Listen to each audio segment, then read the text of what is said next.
Hi everyone, Linda Gedbois, and tonight I wanted to talk a little bit about a question that I get asked a lot, and that question is about the primary skills or the basic training that's necessary whenever we're pursuing deeper levels of spiritual knowledge. And that's because spiritual knowledge requires us to learn how to interpret life symbolically. And because most of the ancient wisdom, the spiritual text, not so much nowadays, because nowadays everything's written, right? Everything's in a language, and then we argue over how the interpretations took place. And there's so many fundamental errors made just in reinterpreting or transcribing ideas from one written language to another, because, of course, anybody that studies a variety of languages knows that even the mental concepts and ideas that are used in one language do not necessarily carry over, do not describe experiences that we have words for in another language. So the interpretation back and forth between written language that's conceptually oriented can be very difficult and can cause huge distortions in the original ideas that are conveyed in the spiritual texts. But back in the ancient wisdom, back in the day when spiritual knowledge was, first really being, because spiritual knowledge is the knowledge that underlies all knowledge as we know it today.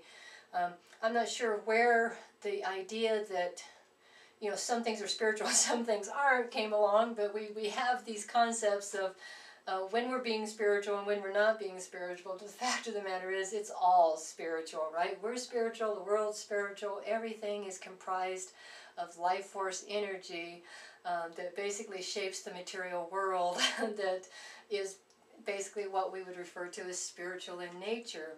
So all the basic knowledge was originally communicated and transcribed or written, so to speak, using art. And art, art in terms of symbolic imagery, geometric shapes, colors, archetypal themes. And what this did is this allowed for what we call objective expression. Today, most of the art that we have nowadays is what we would call subjective expression.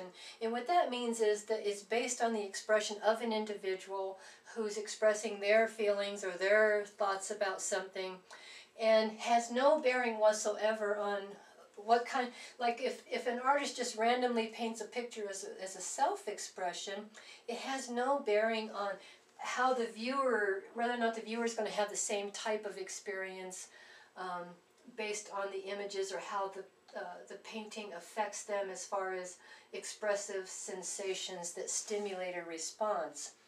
But in objective expression, which is where art originated, universal themes and archetypes, symbolic imagery that conveyed whole ideas in the image were used as a means of an artist painting a picture. So pictures had knowledge, they had whole ideas inherent in them. And by objective, it means that, well, first of all, it eliminates, it kind of works by the principle of unity and connection, in the sense that when we're creating a symbolic piece, nothing is by accident. Everything in the piece is intentional. Every attribute, aspect of the piece contributes to the whole. But it also says that the same idea that I was expressing when I painted the picture is going to be very similar to the same idea that the viewer is going to have as they look at the painting.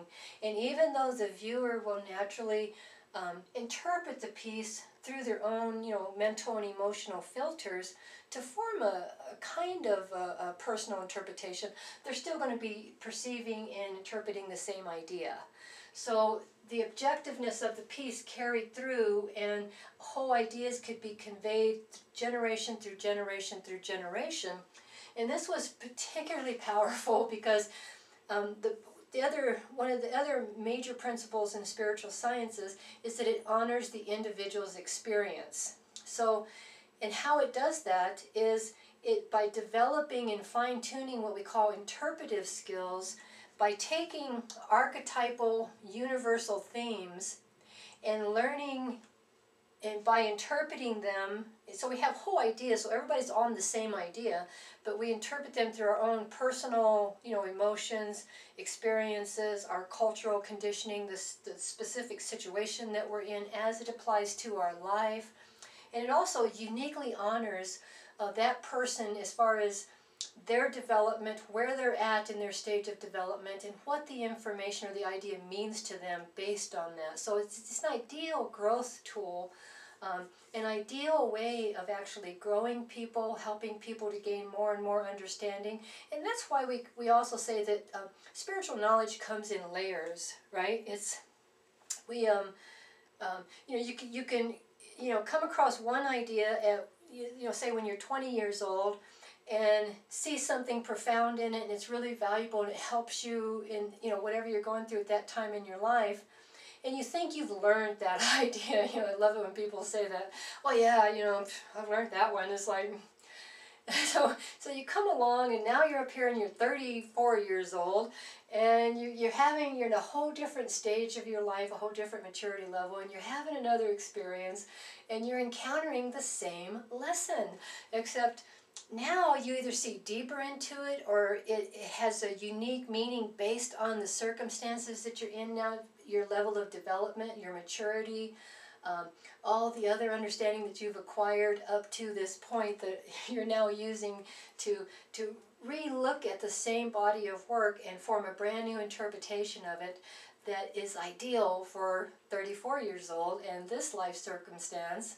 So the knowledge comes in layers, it comes in stages, it comes in, we see something different in it every time we look at it, because it's not static, it's not dogma, it's not a specific thing, but rather a universal idea that lends itself to personalization by how we interpret it.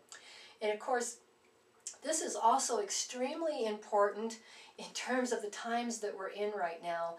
And, the 2012, the prophecy, all of that type stuff is really calling on us to relearn these skills, relearn the skills of being able to understand symbolic imagery, being able to interpret ideas based on the universal theme that it's presenting us with.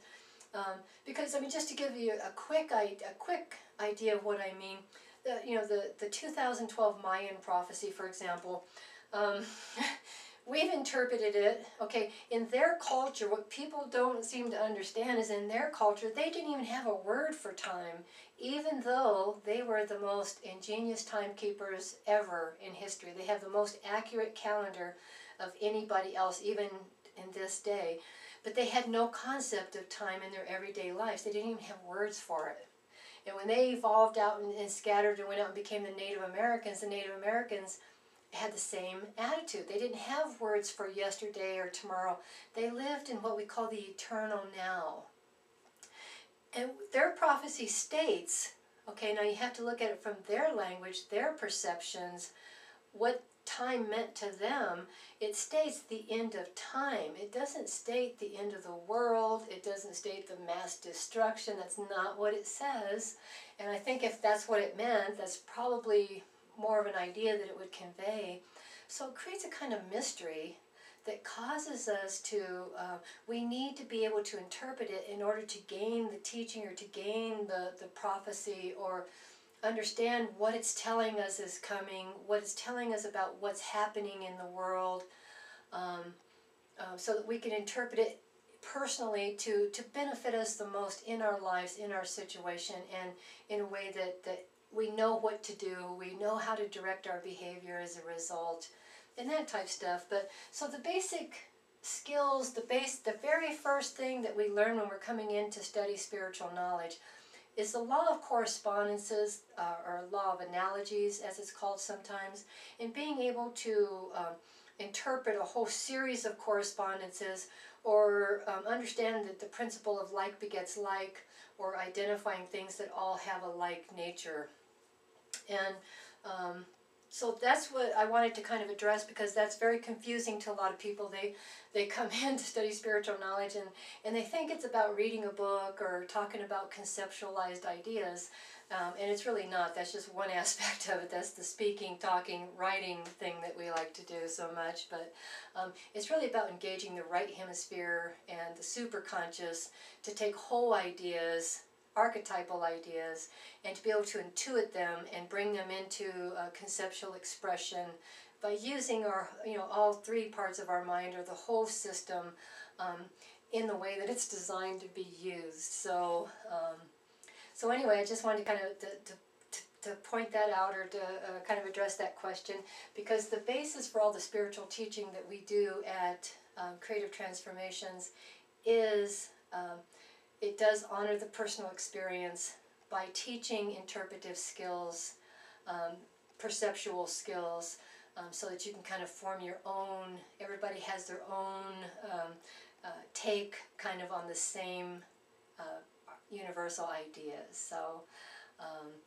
So anyway, just kind of keep that in mind, and thanks for joining.